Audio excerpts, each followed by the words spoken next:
সুষ্ঠু নির্বাচনে ৩০০ আসনে অনুসন্ধান কমিটি, অভিযোগ পেলে প্রতিবেদন যাবে নির্বাচন কমিশনে। নির্বাচনের জন্য পুরোপুরি প্রস্তুত বাংলাদেশ, দিল্লিতে ৯০ মিশন প্রধানকে জানালো ঢাকা।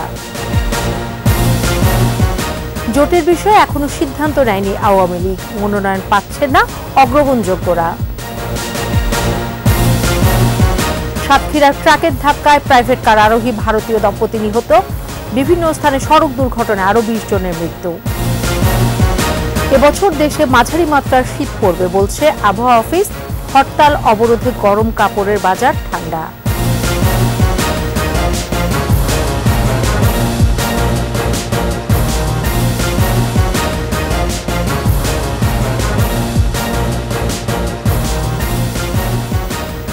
শুনছিলেন ফার্স্ট সিকিউরিটি ইসলামী ব্যাংক লিমিটেড সংবাদ শিরোনাম।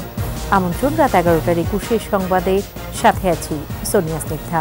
দর্শক, ২১ টেলিভিশনের সংবাদ একই সাথে সরাসরি দেখতে পাবেন আমাদের ফেসবুক পেজ www.facebook.com/2124 অনলাইনে। এছাড়াও সংবাদে আরও থাকছে: ব্যবহার কমছে দেশি বৃক্ষের, বাজার দখল করে নিচ্ছে বিদেশি কাঠ।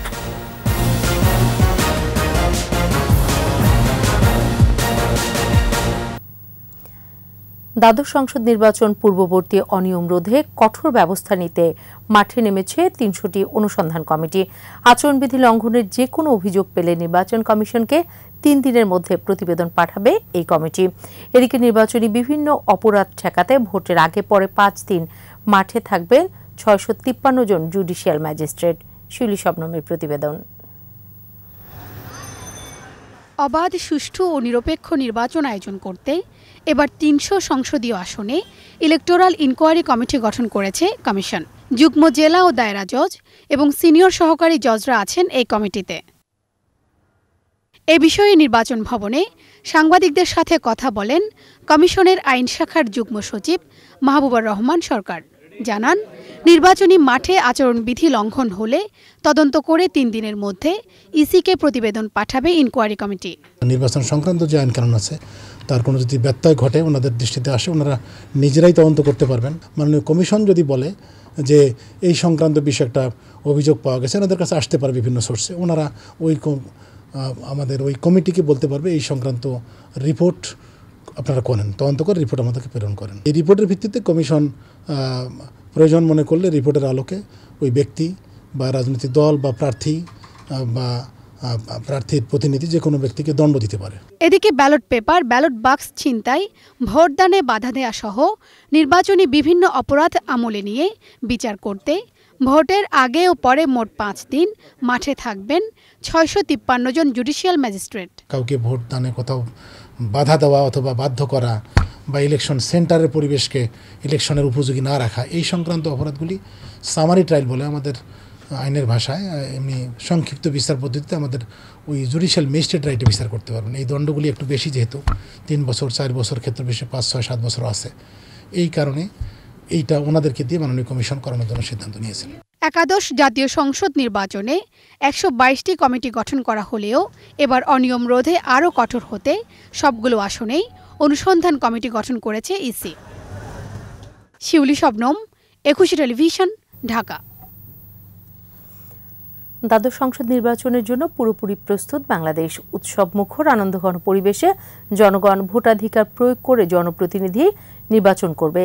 বিশ্বের ৯০টি মিশন প্রধানকে সব কথা জানিয়েছেন পররাষ্ট্র সচিব মাসুদ বিন মোমেন। ভারতের ফরেন অফিস কনসালটেশন শেষে পররাষ্ট্র মন্ত্রণালয়ের বিবৃতিতে এইসব তথ্য জানানো হয়।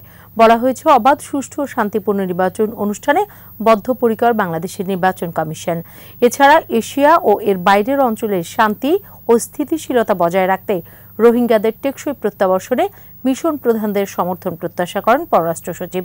বিবৃতিতে আরও জানানো হয়, নিজ নিজ সরকারের সম্মতি আদায় করে বাংলাদেশে কূটনৈতিক মিশন খুলতে চাইলে সব ধরনের সহযোগিতা করবে ঢাকা।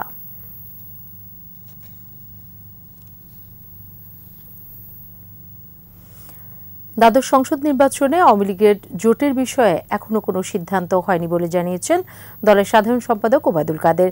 দুপুরে ধানমন্ডিতে আওয়ামী লীগের সভাপতির কার্যালয়ে সাংবাদিকদের প্রশ্নের জবাবে আরও জানান, জনগণের কাছে গ্রহণযোগ্যতা হারানোর এবার মনোনয়ন পাচ্ছেন না।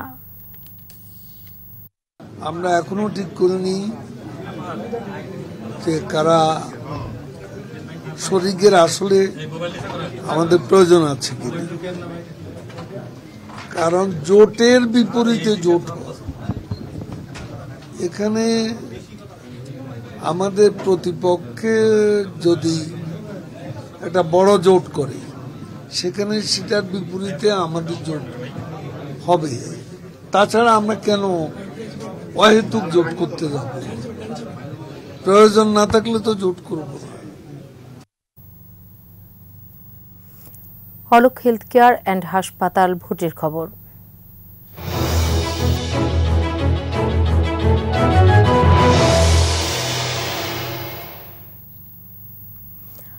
তফসিল ঘোষণার পর থেকেই বগুড়ার নির্বাচনী মাঠে সরব আওয়ামী লীগ নেতাকর্মীরা। দলের নেতারা বলছেন, উন্নয়নের ধারা অব্যাহত রাখতে নৌকাকেই বেছে নেবেন ভোটাররা। অন্যদিকে নির্বাচনের মাঠে না থাকলেও বিএনপি নেতারা বলছেন, উন্নয়নে ভোট হয় না, তবে সরকারের গণমুখী উন্নয়নে খুশি জেলার সাধারণ মানুষ। বগুড়া প্রতিনিধি আবুল কালাম আজাদের পাঠানো রিপোর্ট জানাচ্ছেন প্রণব চক্রবর্তী। বিগত ১.৫ দশকে সারা দেশের মতো বগুড়াও উন্নয়নে পিছিয়ে নেই। সড়ক যোগাযোগে এগিয়েছে উত্তরের জেলাটি। আঞ্চলিক সড়কগুলো পাকা হওয়ার পাশাপাশি ২,০০০-এর বেশি ছোট বড় ব্রিজ কালভার্ট নির্মাণে অর্থনৈতিক কর্মকাণ্ডের গতি বেড়েছে। স্কুল কলেজ মাদ্রাসার নতুন নতুন আঞ্চলিক ভবন, শেখ রাসেল আইসিটি ল্যাব শিক্ষা খাতের উন্নয়নে ভূমিকা রেখেছে। গৃহহীনরা জমিসহ ঘর পেয়েছেন এ জেলাতেও। ভোটাররা মনে করেন, আওয়ামী লীগ সরকারের উন্নয়ন সাধারণ মানুষের দোরগোড়ায় পৌঁছেছে। আমাদের বগুড়াতে যে এশিয়ান হাইওয়ের অংশ হিসেবে যে 4 লেনের রাস্তাগুলো হচ্ছে, 6 লেনের রাস্তাগুলো হচ্ছে, এটা বগুড়ার বদলে যাওয়া বগুড়ার একটা উদাহরণ। অতীত সরকার যে উন্নয়ন হয়নি, বর্তমান সরকার অনেক উন্নয়ন করেছে, যা 100 বছরেও হয়নি। এই উন্নয়নের ধারাটা অব্যাহত রাখতে পারবে, আমরা সেই ধরনের সরকারকে চাই। মাতৃত্বকালীন ভাতা, একটি বাড়ি একটি খামারে অবস্থা ফিরেছে নারীদের। একটি বাড়ি একটি খামারের সেখান থেকে সাহায্য পাওয়া যাচ্ছে, সেখান থেকে এসে আমরা টাকা পয়সা নিয়ে বাড়িতে অনেক কিছু করতে পারছি। বিধবা ভাতা, বয়স্ক ভাতা, তারপর আপনার গর্ভকালীন ভাতা, যে বাচ্চারা এতিম বাচ্চা আছে, এসব বাচ্চার পিছনে সরকার দাঁড়াইছে। আমরা চাই যে সরকারটা যেন দাঁড়াক, থাকুক আমাদের মাঝে। নির্বাচনে প্রভাব ফেলবে সরকারের ব্যাপক উন্নয়ন। একসময়কার বিএনপি অধ্যুষিত বগুড়ার 7 আসনে এবার জয়ে আশাবাদী আওয়ামী লীগ। ভোটের মাঠে সরকারের উন্নয়নের কথা মনে করিয়ে ভোটারদের কাছে যাচ্ছেন তৃণমূলের নেতাকর্মীরা। অনেক প্রধানমন্ত্রী যে কথা আগে বলেছি, উনি সারা দেশে উন্নয়ন করতে চান। সে লক্ষ্যে সারা দেশে যেমন উন্নয়ন হয়েছে, বগুড়া কিন্তু তার থেকে কোনো জায়গায় আমাদেরকে পিছিয়ে রাখা নেই। সাংগঠনিকভাবে বগুড়া আমরা শক্তিশালী। তো আমি মনে করি যে আগামী নির্বাচন আসলে সেই নির্বাচনে আমাদের দলের মনোনীত যারা প্রার্থী থাকবেন, নৌকার প্রার্থী থাকবেন, বগুড়ার মানুষ অতীতে যাই কিছু আমাদেরকে ভোট দেবেন। তবে নির্বাচনের মাঠে নেই বগুড়ার বিএনপি। তারা বলছে, উন্নয়ন দিয়ে কখনো কেউ ক্ষমতায় আসে না। এখানে উন্নয়ন বাংলাদেশে প্রচুর হয়েছে, আপনারা জানেন। উন্নয়নের সাথে ভোটের কোনো সম্পর্ক, এই গল্প চলবে না। মানুষের কি চায়, মানুষ ভোট নিরপেক্ষ হলেই তখন মানুষের তাদের নিজের চাওয়া পাওয়াটা প্রকাশ করতে পারে। বগুড়ার 7টি আসনে এবার ভোটার সংখ্যা 25,50,287 জন।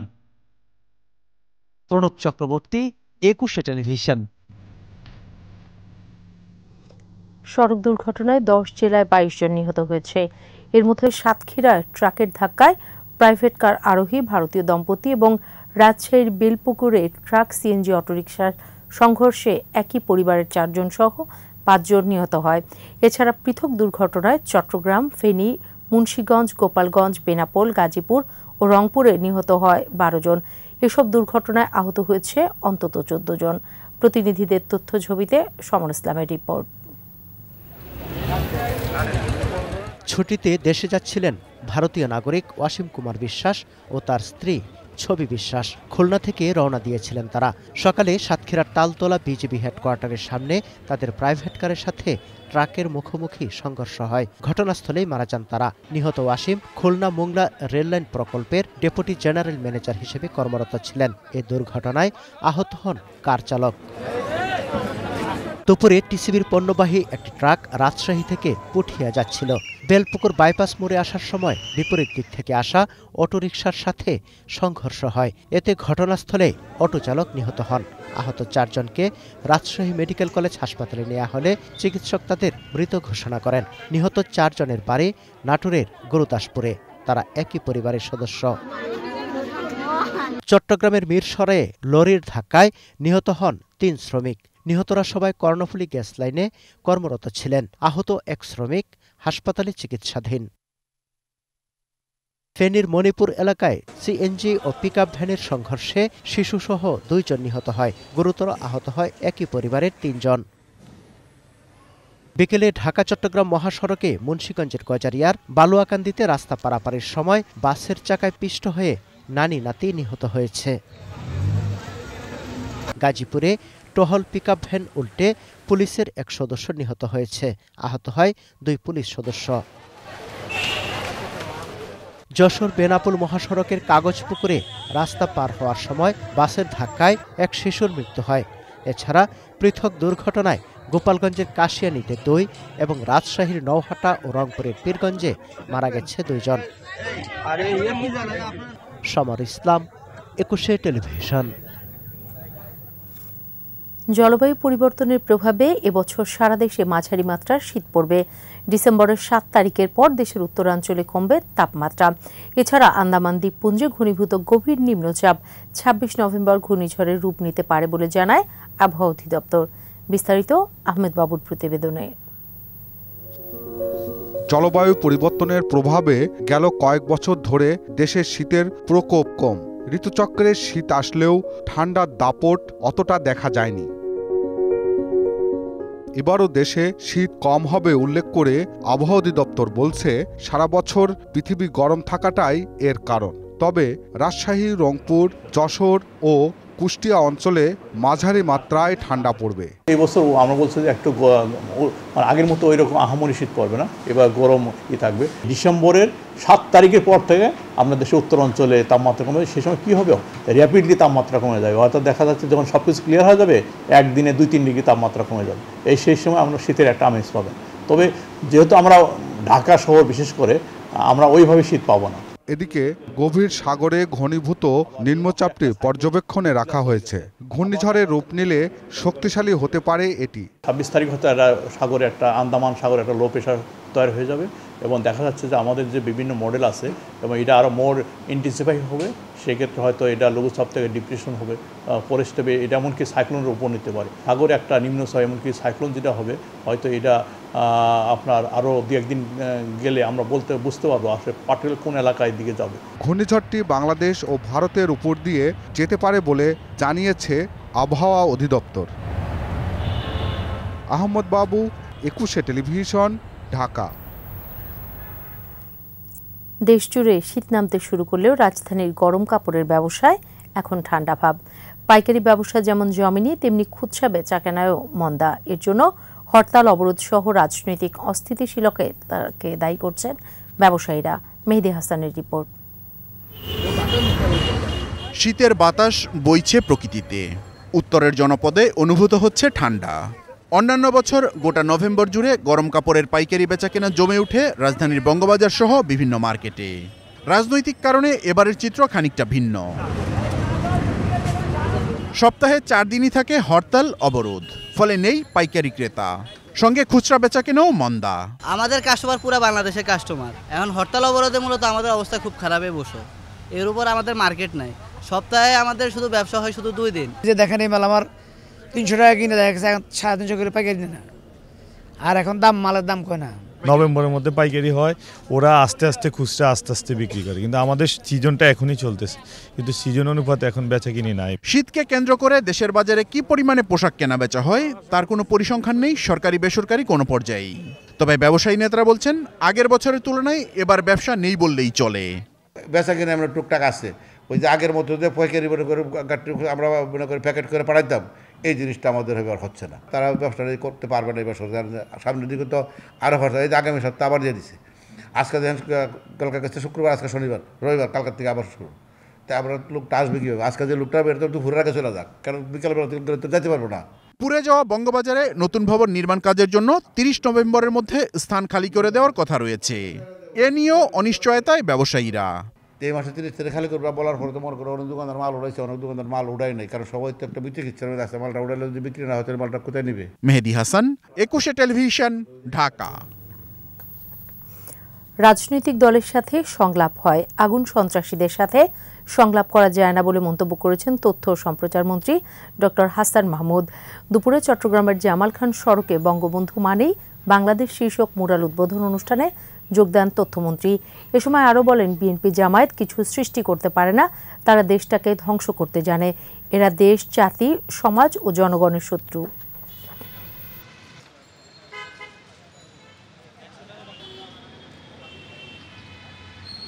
এখন গাড়ি ঘোড়া পোড়াচ্ছে, মানুষের উপর আগুন সন্ত্রাস চালাচ্ছে, অর্থাৎ ওরা দেশটাকে ধ্বংস করতে চায়। ওরা কোনো কিছু সৃষ্টি করতে পারে না। এরা দেশ, জাতি, সমাজ, জনগণের শত্রু। সুতরাং এদেরকে সবার চিহ্নিত করে রাখা দরকার, এবং এরা যতদিন এইভাবে ফনা তুলবে ততদিন দেশ হুমকির মুখে থাকবে, সমাজ হুমকির মুখে থাকবে। বাংলাদেশে শান্তিপূর্ণ নির্বাচনে আশাবাদী দুই বাংলার বিশিষ্টজনেরা।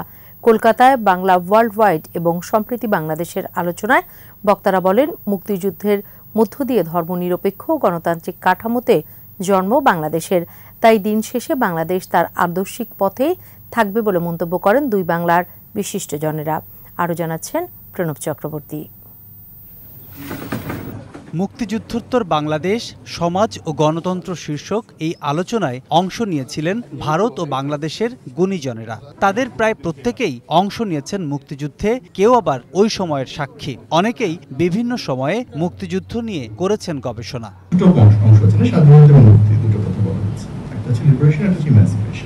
গেল শুক্রবার রাতে কলকাতার স্যার আশুতোষ মেমোরিয়াল হলে বাংলা ওয়ার্ল্ড ওয়াইড ও সম্প্রীতি বাংলাদেশের যৌথ এই আয়োজনে উঠে আসে বঙ্গবন্ধু এবং ভারত বাংলাদেশের বন্ধুত্বের কথা। সকলে জানি যে যখন মুক্তি সংগ্রাম হচ্ছে তখন বেশ কিছু সংখ্যক মানুষ তার বিরোধী ছিলেন, এবং সেই বিরোধীরাও কিন্তু ঘটনাচক্রে এখনো রয়ে গেছেন। দ্বাদশ জাতীয় নির্বাচন ঘিরে রাজনৈতিক পরিস্থিতির জন্য উদ্বেগ প্রকাশ করে আলোচকরা আশা করেন গণতন্ত্রের এই উৎসবে অংশ নেবে সব রাজনৈতিক দল। গণতান্ত্রিক প্রক্রিয়ায় সব রাজনৈতিক দলেরই নির্বাচনের অংশগ্রহণ করা উচিত, কিন্তু বিএনপিকে বারবার দেখছি আমরা জামাতের সাথে মিলে, পাকিস্তানপন্থীদের সাথে মিলে পরপর 13গুলো নির্বাচনে তারা অংশগ্রহণ করছে না। এটি গণতান্ত্রিক প্রক্রিয়াকে ব্যাহত করছে না, শুধু গণতান্ত্রিক প্রক্রিয়াকে তারা রীতিমতো পিছন থেকে ছুরি মারছে। আমি চাইব আমার প্রতিবেশী রাষ্ট্র সর্বত্রই ধর্মনিরপেক্ষ গণতান্ত্রিক রাষ্ট্র হোক। গণতন্ত্র এবং ধর্মনিরপেক্ষতা ব্যতীত মানব সভ্যতা টিকবে না। আলোচকদের অনেকেই নির্বাচনে বিদেশি চাপের সমালোচনা করেন। বিএনপির অবস্থান নিয়েও প্রশ্ন তোলেন তারা। বিরোধিতা একটা গণতান্ত্রিক অধিকার, কিন্তু নির্বাচন হবে, নির্বাচন মানুষ ভোট দেবে, এটা তো সেই সাধারণ মানুষেরই বিরোধিতা যে আমি এই ভোটে অংশ নিলাম না। তাতে সাধারণ মানুষের কাছে প্রিয় হওয়ার কোনো সম্ভাবনা আছে বলে আমার মনে হয় না। বাংলাদেশে কোন ধরনের সরকার গঠন হবে সেটা আমাদের, বা শুধু আমাদের কেন, পৃথিবীর আর কোনো দেশেরই বলে দেওয়ার কোনো অধিকার আছে বলে আমি মনে করি না। বাংলাদেশের মানুষ ভোট দিয়ে তার পছন্দের সরকারকে নির্বাচন করবেন এবং গণতন্ত্রের ধারাটা অব্যাহত থাকবে, এটাই হচ্ছে আমাদের কাম্য। বাংলা ওয়ার্ল্ড ওয়াইডের আহ্বায়ক সৌম্যব্রত দাসের সঞ্চালনায় অনুষ্ঠানে উপস্থিত ছিলেন কলকাতায় নিযুক্ত বাংলাদেশের উপ হাই কমিশনার আন্দালিব ইলিয়াস সহ উপদূতাবাসের কয়েকজন কর্মকর্তা। প্রণব চক্রবর্তী, 21 টেলিভিশন। সরকার পরিবেশ ঠিক রাখতে না পারলে বিএনএম নির্বাচনের মাঠে থাকবে কিনা তা ভেবে দেখবে বলে জানিয়েছেন দলটির মহাসচিব ডক্টর মোহাম্মদ শাহজাহান। বিএনএম এ যোগদান ও দ্বাদশ সংসদ নির্বাচনে দলের মনোনয়ন প্রত্যাশীদের সাক্ষাৎকার অনুষ্ঠানে ডক্টর শাহজাহান আরও বলেন, কোনো জোটে নির্বাচন করবে না বিএনএম, এককভাবে প্রার্থী দেওয়া হবে। বিএনএম এদিন যোগ দেন সাবেক বিচারপতি, নৌবাহিনী ও পুলিশের সাবেক ঊর্ধ্বতন কর্মকর্তা, শিক্ষাবিদ, আইনজীবী, ব্যবসায়ীরা। নবগঠিত দলটিতে এরই মধ্যে যোগ দিয়েছেন ফরিদপুর 1 আসনের সাবেক বিএনপি দলীয় সংসদ সদস্য শাহ মোহাম্মদ আবু জাফর। এছাড়া ঝিনাইদহ, সুনামগঞ্জ, বরগুনার সাবেক 3 বিএনপি সংসদ সদস্য। ডমিনেটিং অ্যাটিটিউড এবং ব্যুরোক্রেসিকে যদি ডমিনেট করে, পুলিশ, থানা, পুলিশ, অন্যান্য তাদের প্রশাসন যন্ত্রকে যদি ব্যবহার করে, তাহলে আমাদেরকে ভেবে দেখতে হবে যে আদৌ আমরা নির্বাচনে থাকবো কিনা। বিদেশি প্রজাতির আগ্রাসনেই টিকতে পারছে না দেশি কাঠ। আসবাবপত্রেও এখন আধিক্য বিদেশি কাঠের। বর্ধিত চাহিদা মেটাতে বছরে আমদানি হচ্ছে প্রায় 25 লাখ ঘনফুট কাঠ। বিশেষজ্ঞরা বলছেন, এদেশের আবহাওয়ায় বেড়ে ওঠা দেশি গাছের কাঠ উঁচু মানের, তবে পরিপক্কতা পেতে সময় বেশি লাগায়, ব্যবহার দিন দিন কমছে। 21-এর স্পেশালে মফিউর রহমানের 2 পর্বের রিপোর্টের শেষ পর্ব।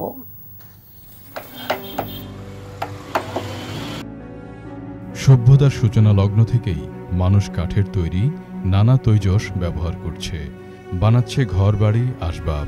ক্রমেই এসব জিনিস ব্যবহারে যেমন ব্যাপকতা পেয়েছে, তেমনি সময়ের সাথে আসবাবপত্রেও এসেছে বৈচিত্র্য। একসময় দেশের মানুষ খাট, পালঙ্ক সহ নানা আসবাব বানাতে নির্ভরশীল ছিল স্থানীয়ভাবে উৎপাদিত দেশি কাঠের ওপর।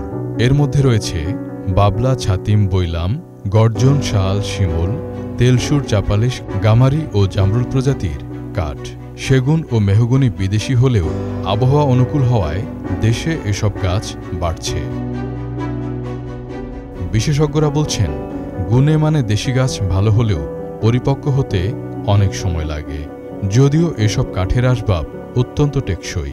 এই গাছগুলোতে ধরেন আমাদের একসময় ইউজ হতো, কিন্তু এগুলো এখন আর পাওয়া যাচ্ছে না। আপনি এখন চাইলে একটা কাঁঠাল গাছ হুট করে কাটতে পারবেন না, একটা জাম গাছ কাটতে পারবেন না, নাই মেচুর কোনো জাম গাছ নাই। রেলওয়ে স্লিপার, নৌকা, তারপরে আরও দামি দামি ব্রিজ, ট্রিজ ইত্যাদি বানাতে কাজে লাগতেছে। হিল ট্রেক্স অথবা সিলেটের যেই গর্জন বাগান, তেলসুর বাগান ছিল, তারা লাগাইছে কেন? নিশ্চয়ই এগুলোর কোনো দামি ইউজ ছিল না, তো লাগানি। এদিকে সময়ের পরিক্রমায় কাঠের চাহিদা বেড়ে যাওয়ায় বাড়ে দ্রুত বর্ধনশীল জাতীয় গাছের প্রয়োজনীয়তা। ফলে দেশে আসে বিদেশি গাছ, যার মধ্যে আকাশমণি, ইউক্যালিপটাস, গগনশিরীষ, শিশু, রেন্ট্রি, দেবদারু, ইপিলিপিল অন্যতম।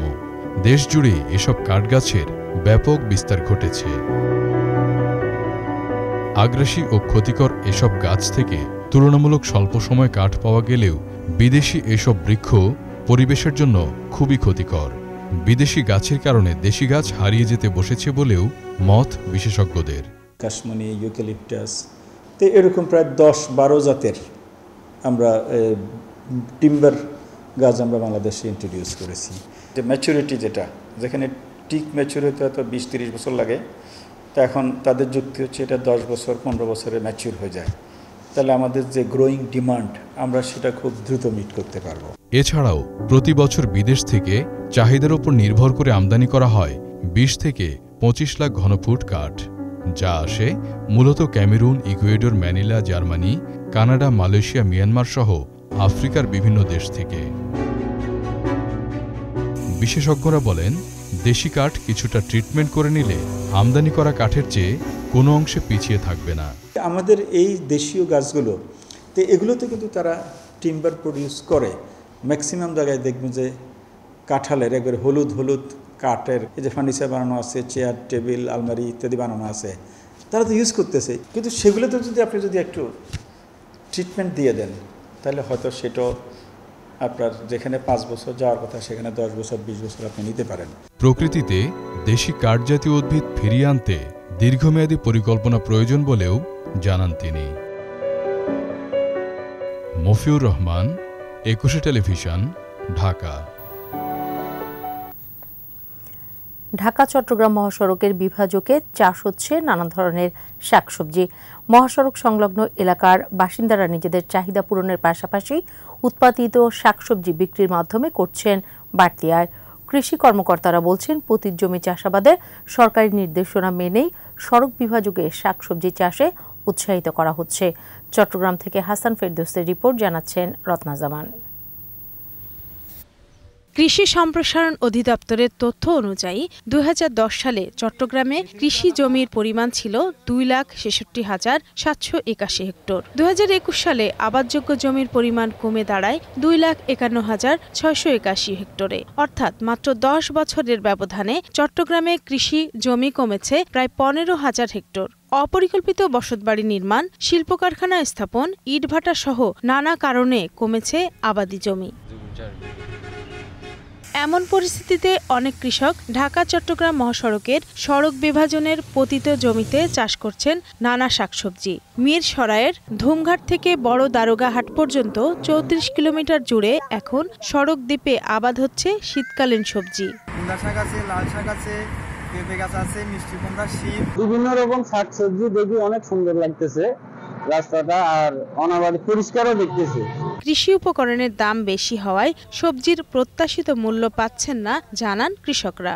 সীতাকুণ্ডতে আমরা উত্তরবঙ্গে যে সহযোগিতা ওরা পাচ্ছে কৃষকে, সেটা এখানে পাচ্ছে না। যাতে করে পায় সেই ব্যবস্থাটা আপনারা বেচা কিনে ফুসতেছে না, আমার কো ফুসতেছে না, গিরিশরে ফুসতেছে না। এদিকে পতিত জমি চাষাবাদের আওতায় আনার সরকারি ঘোষণা বাস্তবায়নে কৃষকদের উৎসাহিত করছেন কৃষি কর্মকর্তারা। কৃষি উৎপাদন বাড়াতে আধুনিক যন্ত্রপাতি ব্যবহারেরও পরামর্শ দিচ্ছেন তারা। এই সবজি আবাদ করে তারা পারিবারিক পুষ্টি চাহিদা মেটাচ্ছে এবং তারা বাড়তি আয় করছে।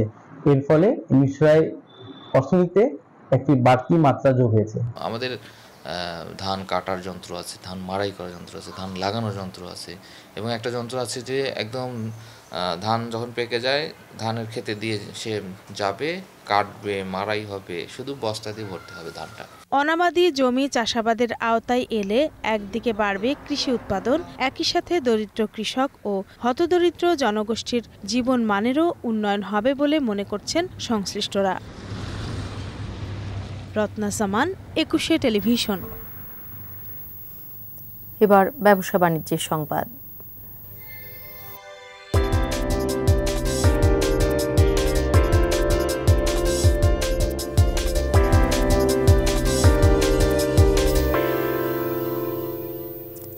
বাংলাদেশ অফিসের 10ম বর্ষপূর্তি উপলক্ষে 17টি ক্যাটাগরিতে 44টি বিজয়ী প্রতিষ্ঠানকে অ্যাওয়ার্ড প্রদান করেছে মাস্টারকার্ড।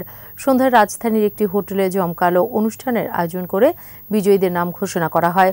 ব্যাংকিং, পেমেন্ট ও আর্থিক সেবাদাতা প্রতিষ্ঠানের উদ্ভাবকদের সম্মান জানিয়ে এবারের আয়োজিত অনুষ্ঠানের থিম ছিল মাস্টার অব এভুলেশন। অনুষ্ঠানে উপস্থিত ছিলেন বাংলাদেশ ব্যাংকের পেমেন্ট সিস্টেম বিভাগের পরিচালক মোহাম্মদ শরাফতুল্লাহ খান, ঢাকায় মার্কিন দূতাবাসের চার্জ ডি অ্যাফেয়ার্স হেলেন লাফেত এবং বাংলাদেশ ব্যাংকের সাবেক গভর্নর ও উন্নয়ন সমন্বয়ের চেয়ারম্যান ডক্টর আতিয়ার রহমান।